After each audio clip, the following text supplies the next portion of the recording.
آپ نے بھی دیکھا ہوگا سلسلہ عالیہ مداریہ میں ملنگ حضرات کے بارے میں کہ وہ بہت طویل بال، بہت بڑے بال رکھتے ہیں۔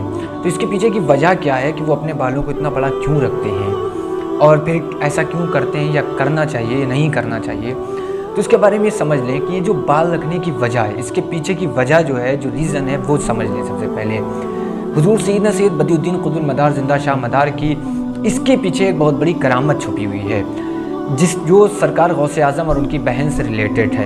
حضرت سیدہ بی بی نصیبہ جو حضور غوث اعظم کی بہن ہیں، ان کی کوئی اولاد نہیں تھی، تو انہوں نے حضور غوث اعظم سے دعا کی درخواست کی۔ تو آپ نے کہا کہ آپ سرکار مدار پاک سے، بدیع الدین قطب المدار سے دعا کرائیں۔ تو انہوں نے حضور مدار پاک سے دعا کرائی، تو اللہ رب العالمین نے ان کو 2 اولاد سے نوازا۔ تو سرکار غوث اعظم کی بہن کی 2 اولادیں جب ہوئیں تو تھوڑی کچھ بڑی ہوئیں، اس کے بعد ان میں سے ایک بیٹا آپ کا چھت پر سے گرنے کی وجہ سے اس کا انتقال ہو گیا تھا۔ سرکار مدار پاک جب اس علاقے میں تھے تو اس وقت ایسا ہوا کہ ان کے ایک بیٹے کا انتقال ہو گیا۔ تو پھر وہ اپنے بیٹے کو لے کر غوث اعظم کی بارگاہ میں گئی اور بتایا، پورا ماجرا سنایا۔ تو آپ نے پھر کہا کہ اس کے لیے دعا بھی قطب المدار کریں گے۔ تو پھر سرکار مدار پاک کے پاس اپنے بیٹے کو لے کر گئی، ملاقات کی، اس کے بعد آپ نے پورا ماجرا بتایا۔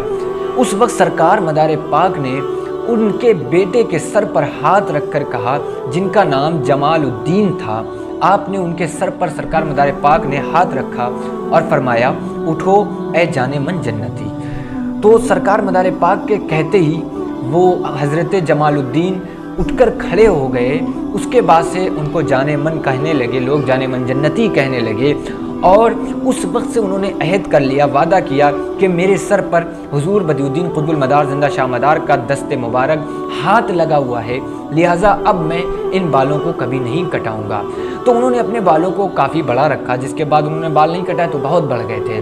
اسی وجہ سے ملنگ حضرات یہ اپنے بالوں کو بڑا کرتے ہیں اور پھر یہ بات کرتے ہیں کہ یہ سنت جو ہے حضرت جمال الدین جان من جنتی کی ہے، یعنی انہوں نے بال رکھے ہیں، اس کے بعد سے یہ حضرات بھی بال رکھتے ہیں۔ تو اور اسی کے ساتھ ساتھ یہ بھی سمجھ